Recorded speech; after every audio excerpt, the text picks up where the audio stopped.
Hi, everybody. It's Michelle Hill, your legacy builder at Winning Proof, coming to you with another episode of Winning Proof Unscripted. I haven't had a guest for a while, but now I have a great guest that I'm going to chat with today. His name is Michael J. Lynch. I added that middle initial for you. And I just want to welcome Michael, and I'm going to let him tell you a little bit about himself and his background. So, welcome, Michael. Glad to have you. Michelle, thank you for the invitation. A little bit about me. Currently I am a business coach, and the name of the business I have and community I'm developing is called Winners Have Goals. Prior to becoming an entrepreneur, I spent most of my career in sales, in the radio and television advertising business. I worked with a subsidiary of Callaway Golf in the golf business, and I worked in the credit card processing, the merchant processing business for a bank out in Omaha, Nebraska. I was working here in Connecticut, but represented them. And those 25 years of experience in sales led to a natural inclination of how can I work directly with business owners. Truth be told, I don't work well for other people sometimes in jobs, but I love working with people together, sitting on the same side of the table. So that's what led to my coaching career, and I love it. Yeah, and it's important especially in a mature stage of life, 40 and above, to love what you do. I have just embraced that, and life is too short to be stuck in things that don't bring you joy and that you're not good at and that just suck the life out of your soul. I'm going to politely amend what you just said. Sure. I'm a little more selfish than based on what I've learned in my life. I would lower your age threshold much lower than 40 because, as you and I have True. gotten to know each other, you know that one of my real hot buttons is getting people to find a unique path for themselves. And Yes. I don't think we necessarily have the best system for that. That's kind of a different subject for another day. But we are in total agreement that I only work with people who aspire, if they're not there already, helping them get to a place where they say, not only do I love what I do, but I'm going to be thoughtful about Oh. how I balance my life with the other priorities in addition to loving the work that I do. Yeah, absolutely. And you do mention in your ebook, which we're going to dive into, that not to ask, what do you want to be when you grow up, but what are your unique abilities? So you go way back. I mean, if youth can figure out their unique abilities and be confident in that and know what they are, they're going to have a life trajectory that is a lot better than someone who is discovering their unique abilities at 40, 50, 60, and beyond. Great point. Yeah, the book, which is written for people that are, entrepreneurs, small business owners, the type of people I work with. But as you're referring to, it expands, it can expand to people to have them think about things, especially in a world where there's so many opportunities out there for people, and we get bombarded with a lot of messages, and there's pressure on people at a young age to, get established in their career.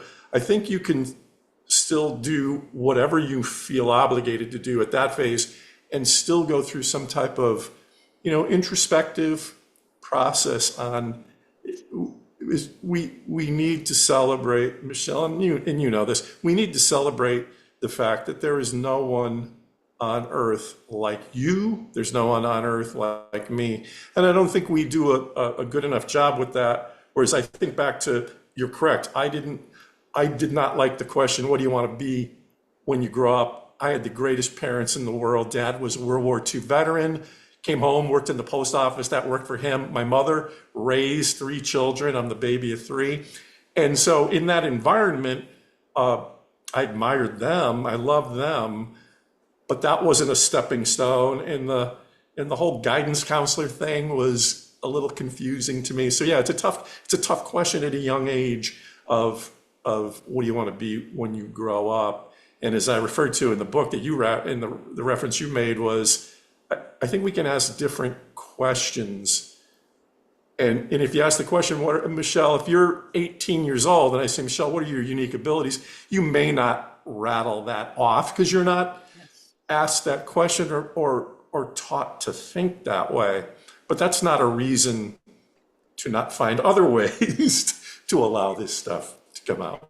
Yeah, exactly. And I'm probably a unicorn in that sense because when I was growing up, even grade school, young grade school, people would ask me, what do you want to be when you grow up? You know, the standard adult question. And I said a writer. And for the most part, I am doing that. I am in the midst of writing. So I'm doing exactly what I said. Maybe some would say I want to be doctor or something else, but that it's rare that people are doing exactly what they said at 8 years old, what they wanted to do. One of as a reader and a studier of successful people, it's funny the stories that you hear, one of which I tell everyone is one of my favorite entertainers, singers, performers is Billy Joel. The Billy Joel channel is on satellite radio. And what's cool when the Billy Joel channel is available is it's a combination of his great music and interviews with him. He said something that I will never forget, and it actually brought a tear to my eye. His senior year in high school, he was out every night playing gigs in clubs or whatever. This is going back to the 60s probably at that point in time. He gets to the final day of high school and he was, I believe said he would skip like the first two classes every day his senior year because he was out late and he didn't get until the third class. So he sits down with the powers that be and they said, Billy, you're going to need to come back to summer school. And Billy said, I already know what I'm going to do for the rest of my life. And he goes, I'm not going to Columbia University. I'm going to Columbia Records.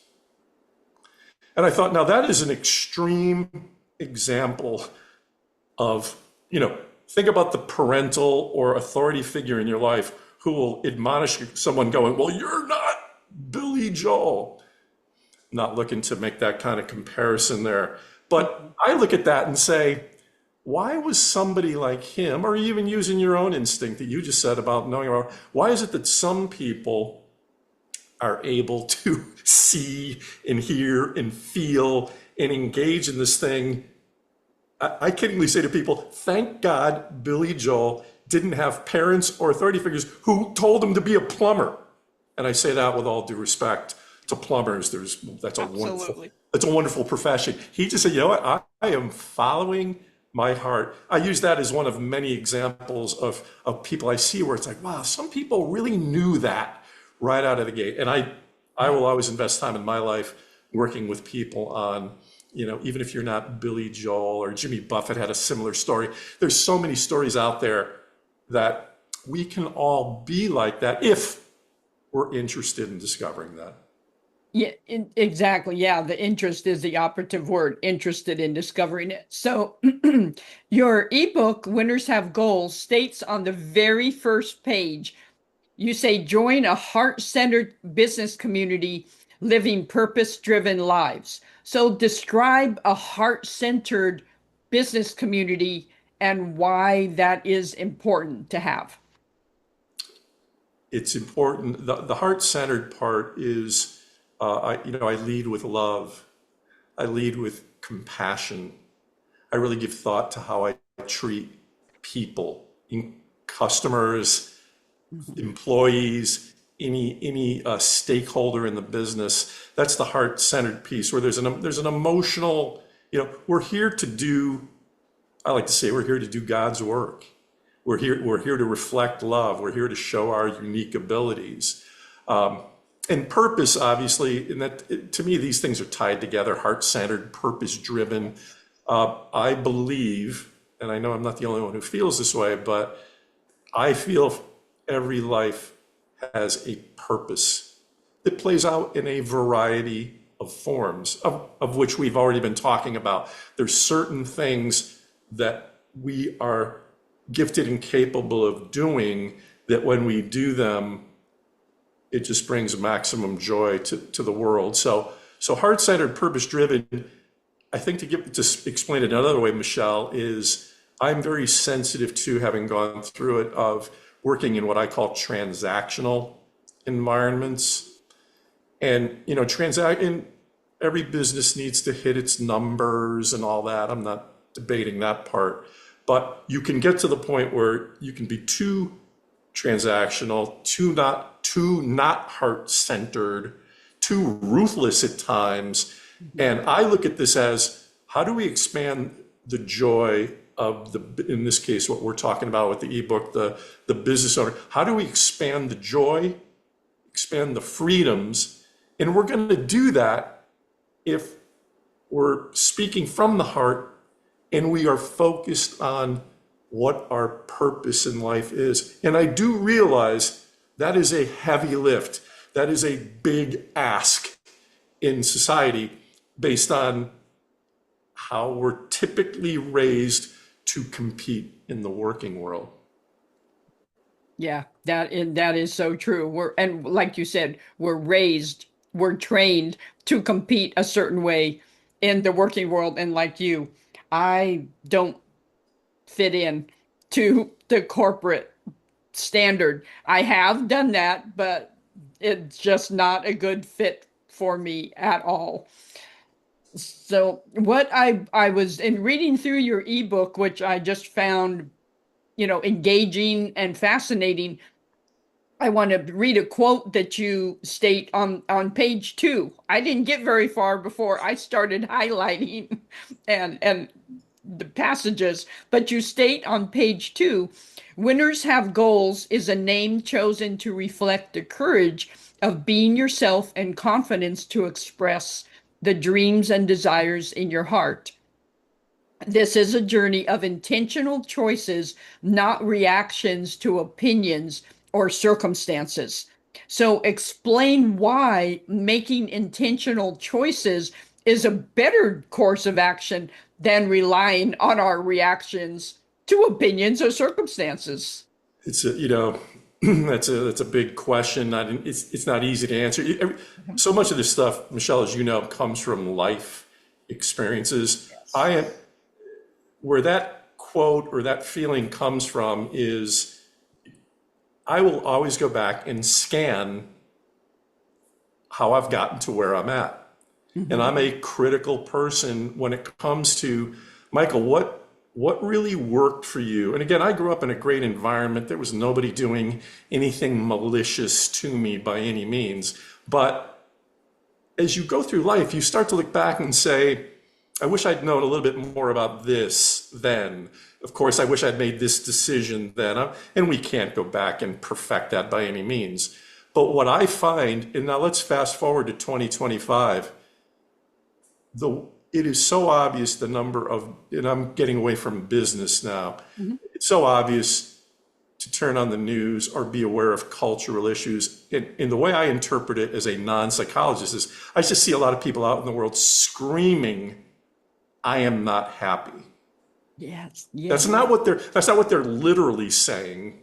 It's projecting out in other ways. And I look at that, and so I like to think I'm a student of, and I have to work at this every day. Am I happy? Do I enjoy what I do? Am I making a difference? And I think these questions, that's why I'm a business coach, by the way. I get paid by the questions I ask. Yes. But I have to ask these questions to myself every day too. So going back to your question, I think a lot about the reactive. Michael, you'd be good in sales. I didn't wake up and say, no, that's nobody's fault. I think people liked my personality and they saw that I was a people person. So it's not a horrible thing for somebody to say, Michael, you'd be good in sales. I reacted to that. Yes. I got in my sales career. Michael, brand X is offering a higher base salary and better commission. Those are things where I reacted to those things. And again, nobody did me wrong, but there's a difference between intentional direction, and I'm not saying this is easy, but there is a difference between feeling good about what you do intentionally versus always doing things in a reactionary way. I think that plays a massive role in personal contentment, feeling alive and joyful. It's a favorite term of mine. I think the more you can do to come up with these things through the help of other people on your own, of hey, this is the direction I want to take. It doesn't create a perfect life, Michelle, but it creates a life where you feel better about the decisions. Yeah, absolutely. And part of that I have learned too is that intentionality is saying no is part of that intentionality. Know what to say no to. That's as much intentional as saying yes to the right things. That should be a course in high school, college, and the whole. It's easy it's easy, and I say this all the time, as you just did, saying no to things. Saying no to things is a act of courage. Hmm. And courage doesn't grow on trees. That's something you have to develop. There's a lot of things that factor that in, but learning to say no to things is possibly one of the greatest gifts you can develop in your life Yeah. because as you know from reading it, I kind of spit out wisdom that I learned from other people. And almost every great business leader talks about focus and talks about saying no to the wrong things and yes to the right things. So again, it's one of those easier said than done things, but it's one of those, I don't know if that's a soft skill or what it's considered, but factoring in what to say no to is an act of courage, should be acknowledged as that, but it will, in a lot of ways, help your life be better. Yeah, it absolutely will. And it's not only, to your point, it's not only saying no to the bad thing, it's saying no to good things sometimes. So you can get to great, so you can say yes to the great things. And I kind of sounds cliche-ish, but, say no to the good so you can say yes to the great. So, but it's true. That's why we say it, is because sometimes you have to say no to things that appear good. Sometimes you have to say no. And I recently had this experience that you have to say no. It cost me money. It cost me, a potential client, but I had to say no because it wasn't in alignment with my personal and business values. And it hurt for a moment because I'm like, shoot, but that compromise, like you said, that it's being non-compromised is courage. It takes courage to do that. And that's learned. You don't get that overnight. You learn that by experience and by making wrong decisions in the past. You I know? mean, let's shift roles here. I think I want to interview you now based on, well, I guess what I would say to what you just said there was, so that's interesting. So and I'm with you on this, by the way. So your values, the way you do things, that's part of your decision making Oh, yes. process. Yeah, I just read Braving the Wilderness by Brene Brown. And so much of that book is about kind of what you were touching on it there of, here's another thing that goes into my collective life philosophy. The more you can be comfortable with and let the world know who you are Yeah. and that you believe strongly in it, to know that even if people take issue with it, or in the case you just said, you may have to walk away from something a transactional person would not walk away from, but you have to do that to The number one person Michelle has to live with and Michael has to live with is, as well as everyone watching this, is themselves. That's the first thing. And so when you can make decisions based on, hey, I lost something, but it honored and it was congruent with who I am, you're gonna you're gonna sleep better at night. Yes, yes. And the peace that it gives you, if I would have said yes, it would not have aligned. And then it would, the, the moment of, wow, I just, lost a potential client. It, if I would have said yes to something that's not aligned with who I am, the long, far-reaching effects of that would have been much farther and longer and heavy than just a moment of, ugh, you know? I'll take the short over the Good, the the good for, long pain. I used to, in one of my media sales jobs, I used to kid with people outside of the world I lived with, and I said, where I work, if the customer has money, we'll take their business. And what I meant by that was there was a lot of people that I and we in these places I worked in, if I was running the place, I would have never taken their money.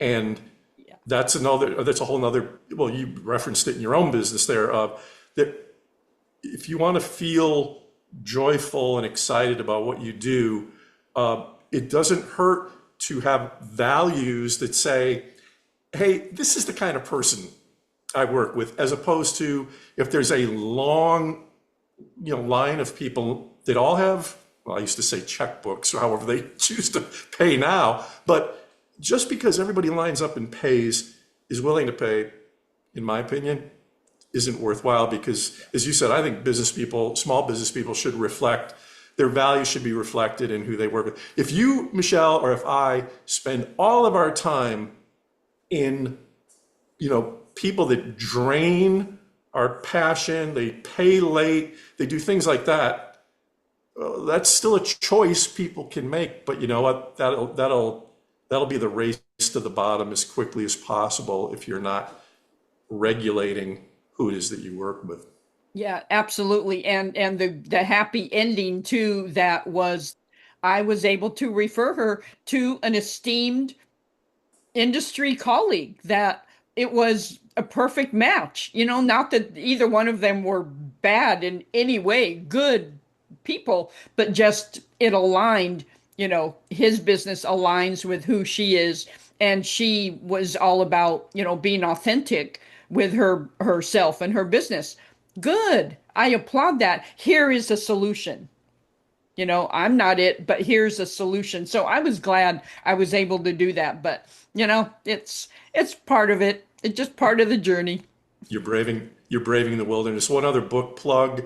I often reflect on books that I've read. And one of the first books I read as I got into a business reading kick was Book Yourself Solid by Michael Port. And I think Michael Port in his book, it's been a while since I read that, but he was very emphatic. I share this as a resource to your audience. He was very emphatic about that process of who to say yes to and who to say no to.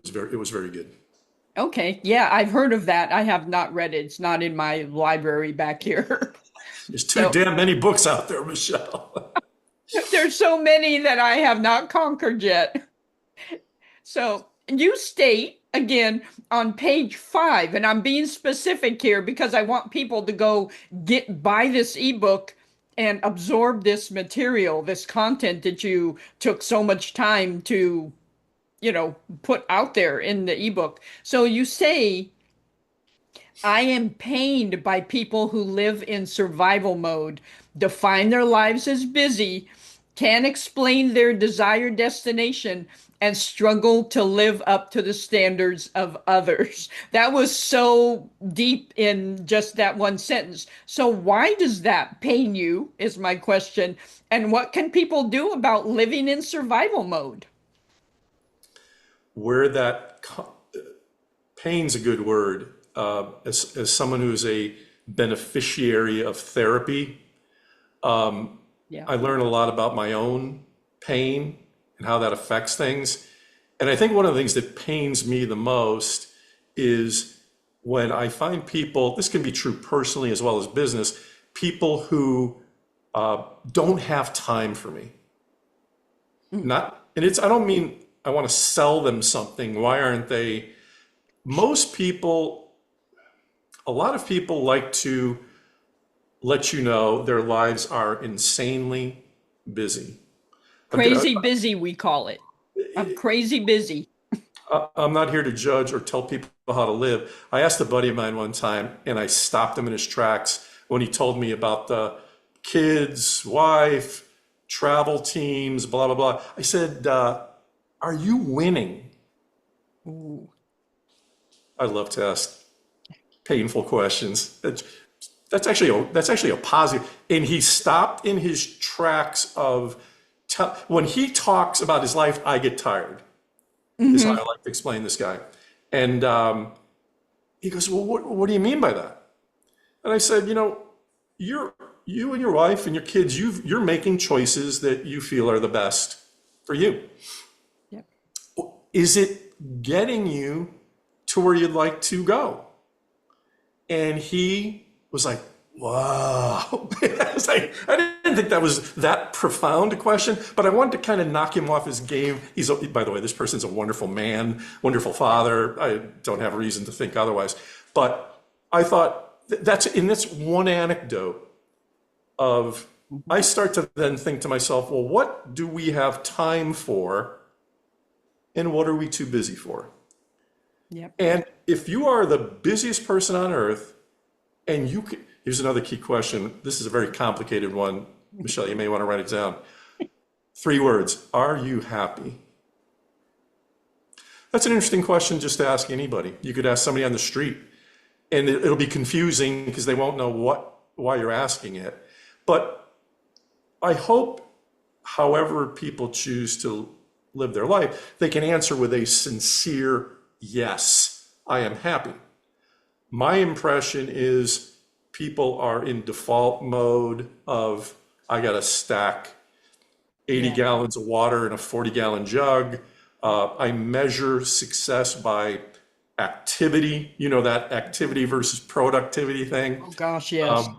And so I guess where the root of all that is that I think we should take time to be reflective on the balance that we have in our lives and what would change, using that gentleman's example that I was just sharing with you of, if they said, hey, this is the most, or these 3 things are the most important things we're going to focus on. I don't think people, I love the term by Matthew Cowley, the classroom of silence.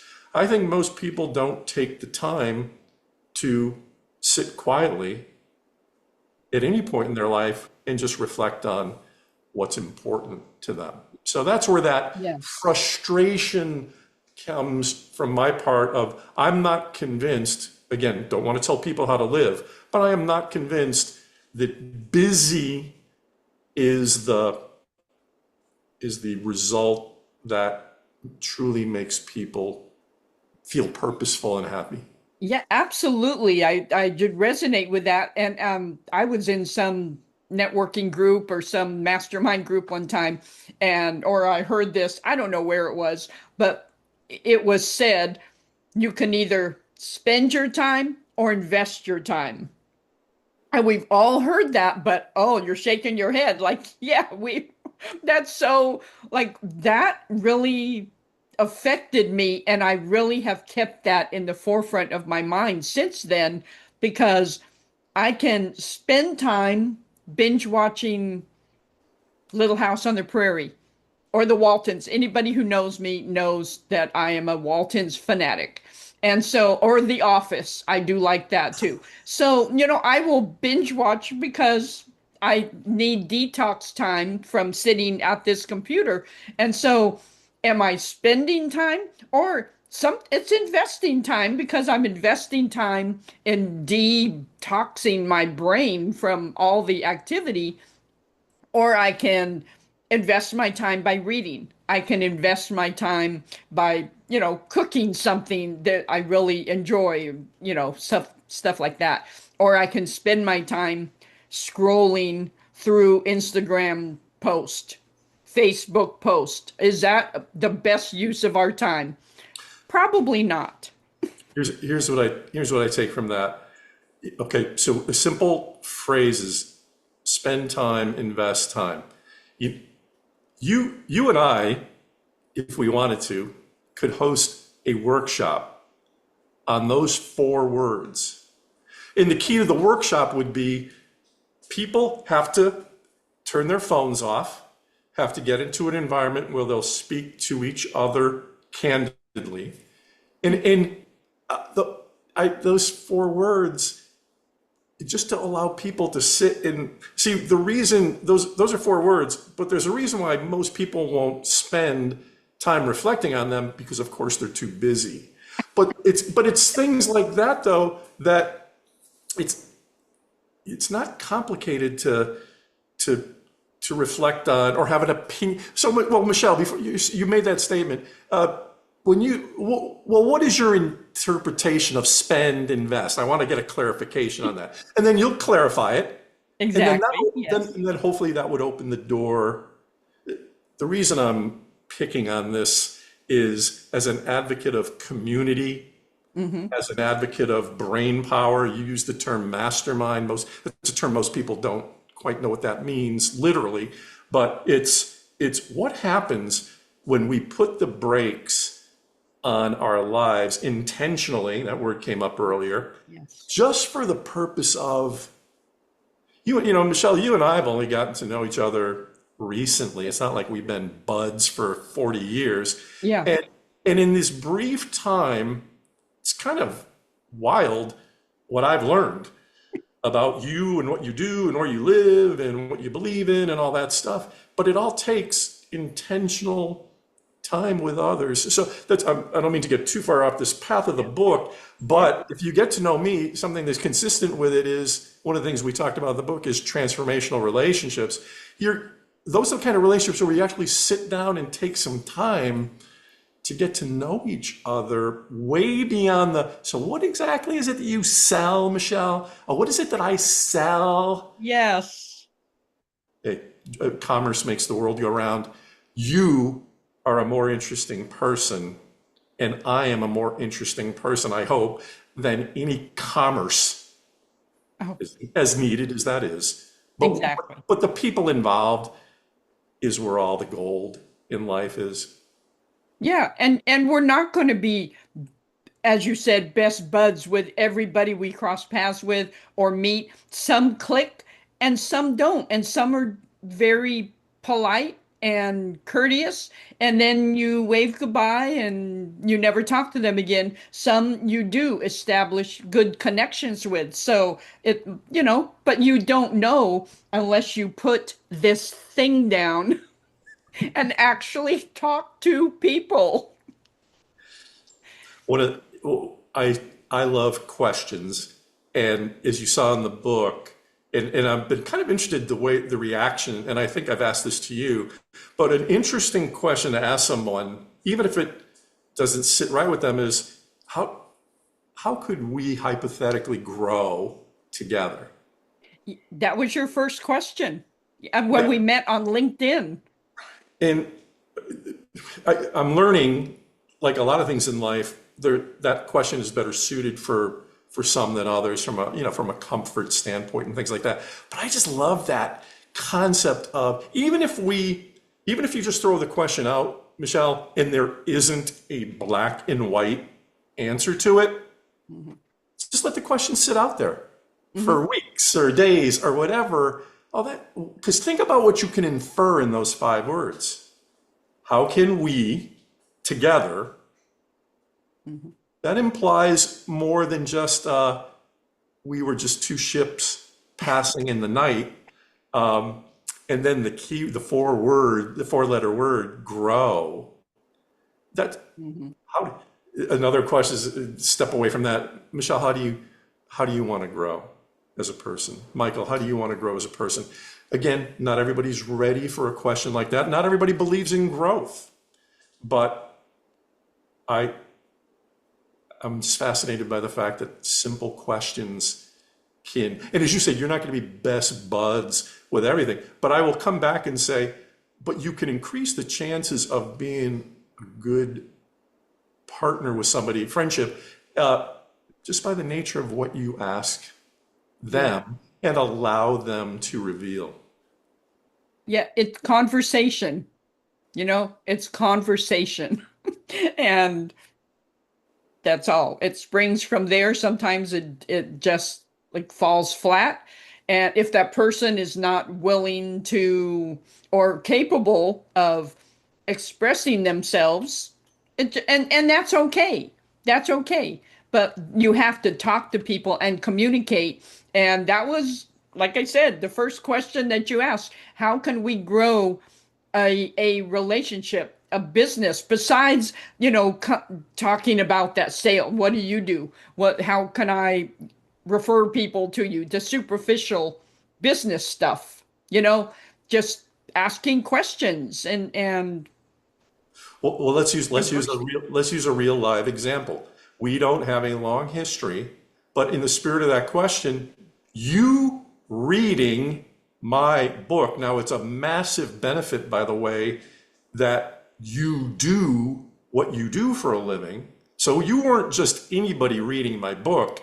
You are someone who is a student of the art of writing. And by the way, one key thing in this whole, I'm not professing to be a great writer. And there's a whole story behind why I wrote it. But you, so how can we grow together? Well, you reading the book, which is leading to this, by the way. Well, just so you know, you are dramatically contributing to my growth. Well, that is awesome because that is a goal of mine is just, I ask every day, God, how can you use me today? And the answers come in all kinds of different forms. And you know what's great about that? So, as you as a natural at helping people grow, you know what that does for the probably the type of people you want to attract into your life? I don't get up in the morning and go, oh my God, I have got to devote today to helping Rochelle.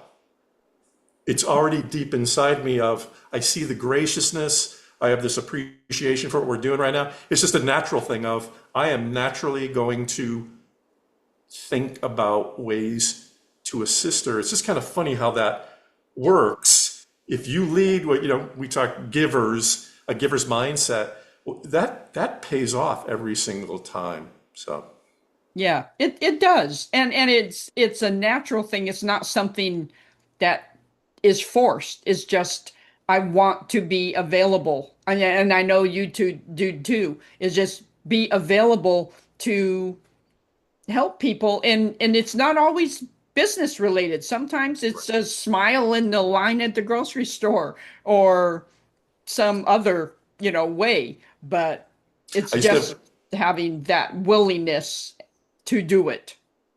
I had a mentor years ago who used to always say, Michael, there's no such thing as business relationships and personal relationships. There's just relationships. And that's what you just said there of, yeah, it's not about I've got to give you the next lead. You may tell me a personal story where it's like, you ought to consider doing X. That's the whole point again of people talking to each other and sharing things is, and then if you build you know each other from a business context, but you find ways to personally help each other.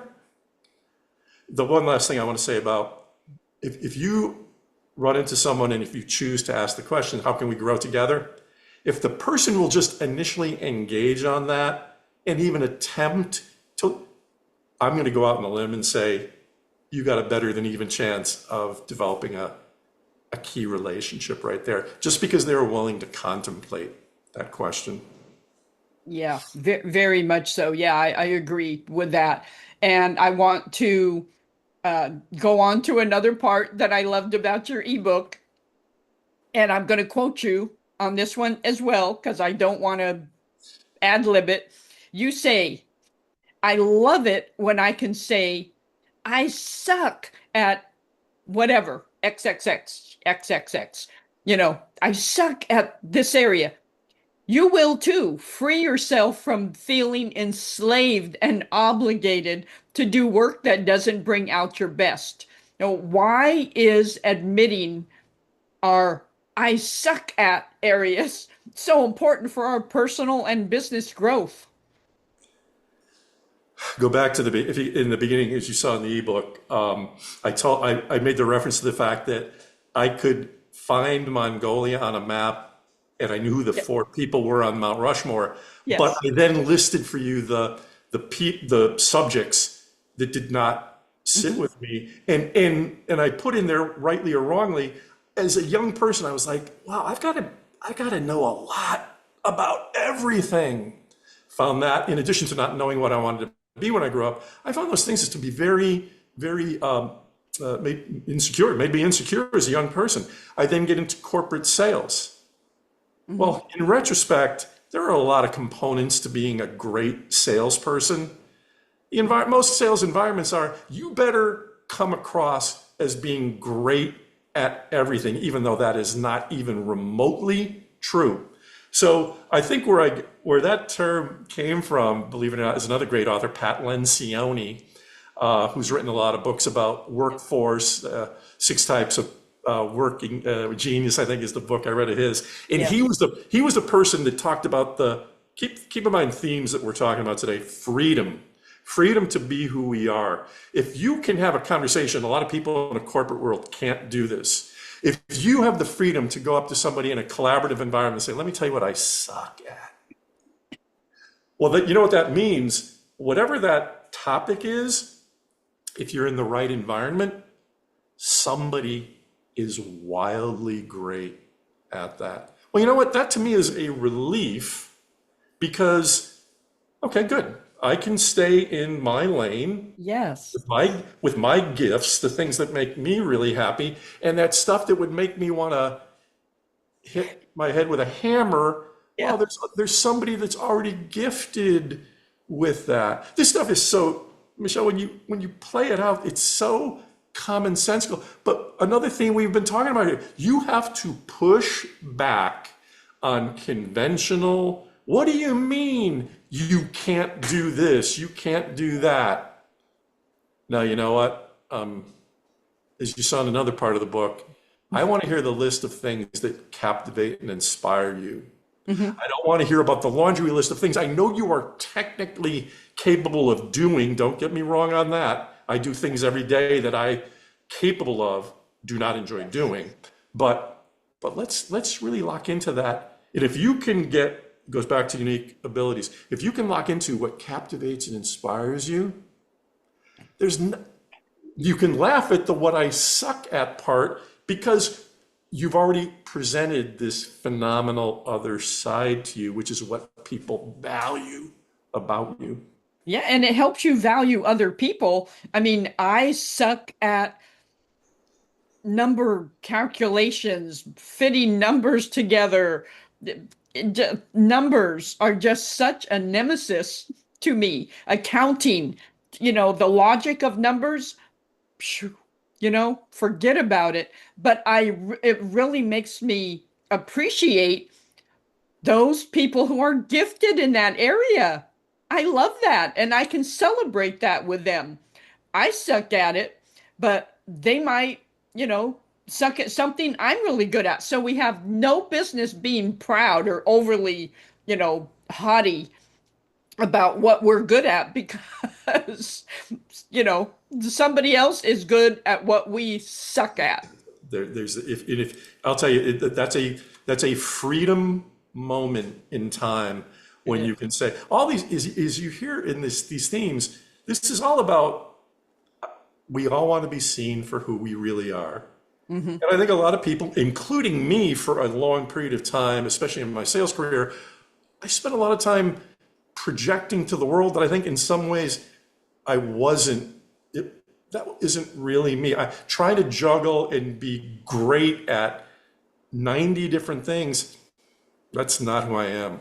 But I was not at that point in time. Here's a key thing. I wasn't walking around. What I'm saying now and in that ebook, Michelle, is not reflective of how I spoke years ago when I lived in fear about things like that. Sure. Yeah. To your business coaching career, what do you find most rewarding about helping people in this realm that we've been talking about? It starts with, the building the relationship, the asking the questions. I think I've been gifted with kind of being able to get to the heart of what is going on in not just people's business lives, but their lives in general. That's what I am extremely good at. And where I kind of measure my success is, what I love hearing, Michelle, is when I ask somebody I know fairly new, oh, that's an interesting question. I've never been asked that before. I don't profess to be a genius. I'm naturally authentic when it comes to, Mhm. and I'm trained to, I don't want just pat and I'm going to use you as an example. I just don't want stale answers. Yeah. You've done stuff in your life. Oh, Yeah, that makes you. you've done things in your life that I couldn't even imagine doing. But it defines kind of who you are. Well, I like getting to that. And if you can then that creates the infamous word rapport. And as you know, in your business and in mine, we spend our entire lives building trust and credibility. To me, the fastest path, which plays to my gift, gifts, is asking great questions, getting people to reveal. And Mhm. again, this whole theme of this conversation, being around people if you are around people who are revealing their authentic selves, there's a lot of progress you can make. Yes. There's a lot of ways you can help each other. But in the context of your question, and in the work that I do, it doesn't take many questions to a small business owner who is naturally, no offense to theirs, Mhm. overwhelmed, Yep. chasing shiny objects, has a task list 72 bullet points long. That kind of comes with the territory. That's not the offense of the person. And what I love is, okay, knowing that, I'm not a McKinsey consultant here calling on massive size companies. I'm working with small business people. That's where I learned in my sales career. That's my bread and butter. When you can talk to a small business owner, you learn through a series of questions relatively quickly, what's not getting done that they'd like to get done? What is getting in the way? And then I Yes. may have used this term with you. I like to think of myself as a mirror. Let me, look in the mirror here, but the mirror is going to actually talk to you though at the same time. And the mirror is probably going to ask you questions that you haven't been asked before. And that's where the big reveal is going to come in terms of figuring out how we can help. Yeah, absolutely. That makes sense. And I know you love what you do and you find great joy from it and you're a very natural at developing rapport at, you're uniquely gifted in that area. That's one of your zones of genius. Thank you. Yes. Now we're going to turn to two final questions that have nothing to do with anything we've been talking about. Are And the you audience, ready? and the audience needs to know this is all ad lib here. I'm That not hearing these. I've not heard That's these. right. That's right. Exactly. And that's why it's called Winning Proof Unscripted because you don't know. So, what is your favorite movie and why? Well, I don't ever like to chicken out of things, but what's funny? I don't have a favorite movie, but no, not even. And, there have been movies that have been I mean, like a Saving Private Ryan, having Okay. been the son of a World War II veteran, it was a spectacularly made movie. I tend to get a little bit more into the like Dirty Harry, Okay. anything, a lot of things Clint did. Matt Damon in the Bourne series.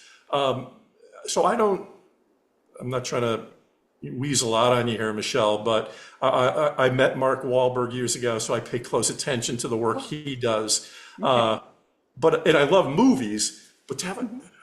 Well, how about what's the most impactful movie you've ever seen. Was it Saving Private Ryan? You I think in terms, well, I worked, you laugh at this, I worked in a movie theater in high school. And what came out, people can Google how old I am. When I was working there as a senior in high school, the movie The Deer Hunter Mm, came mhm. out. That movie changed my life in an awareness way, in a horrible way, in terms of just realizing what the Vietnam War. So I Mm. have to go back to that and say that was an impactful. Okay. But yeah, there isn't. My concern now more is, are they still making great movies? So, but you know what? I'm gonna stew on this one. Your viewers won't get the benefit, but one will pop into my head that I'll say, well, that one was pretty spectacular. So That's okay. That, you answered that, and you've been affected by a movie. I've got an That answer for everything. I'm not sure if it's always the right answer. Okay, so this next one will probably be way easy. What ice cream flavor sends your taste buds to the moon and back? Full disclosure, I'm not an ice cream eater. This is Boys, why this is I winning hope proof unscripted I again. hope I hope the viewers are walking away going, boy, this guy Lynch is just a wild card here. Actually, I like being a wild card. No, that's not. Your ice That cream is. isn't what, do you I have a think favorite dessert? That I was a chocolate ice cream eater, and then you started to realize there's chocolate chip, and now I realize there, between Ben and Jerry and everybody else, there's 8 billion versions. But Yes. no, that's a good question. But yeah, I think I have vanilla ice cream at my sister's house on Christmas Eve when we're together, that type of thing. But it's not part of my diet. Do you have a favorite food that you just, oh my gosh, I need to have that right now, like a craving or something like that? Well, that one's a little easier. I love food generally, but in the region where I live, there is a spectacular steakhouse, Okay. and having filet mignon with a side of scalloped potatoes and string beans and things like that. A meal like that, as an Yeah. Irishman, I guess, a meat and potatoes kind of thing. I don't eat a lot of meat, but Mhm. that's a real standout meal when I get to Yeah. have it. Yeah. Okay. Okay. Well, that's good. And this last one, we'll wrap up with this. Where can people reach you? My website is winnershavegoals.com. winnershavegoals.com/ebook if they would like to purchase the ebook that they have heard about here on this. You Mhm. can reach me easily, Michael J. Lynch, on LinkedIn. I love to connect with people there. Those would be the best ways to get in touch with me. Thank you. Okay, great. And I will put all the links in the show notes so people have those. I'll put that link with the ebook in the show notes, all that. So, Michael, thank you so much for spending your time today and just expounding on your wisdom nuggets and your knowledge of winners have goals. Thank you. Thank you for the gift of this, and would love to meet some of the folks that listen and view. Great. All right. Well, thank Thanks. you everybody, and until next time, thank you for watching another episode of Winning Proof Unscripted.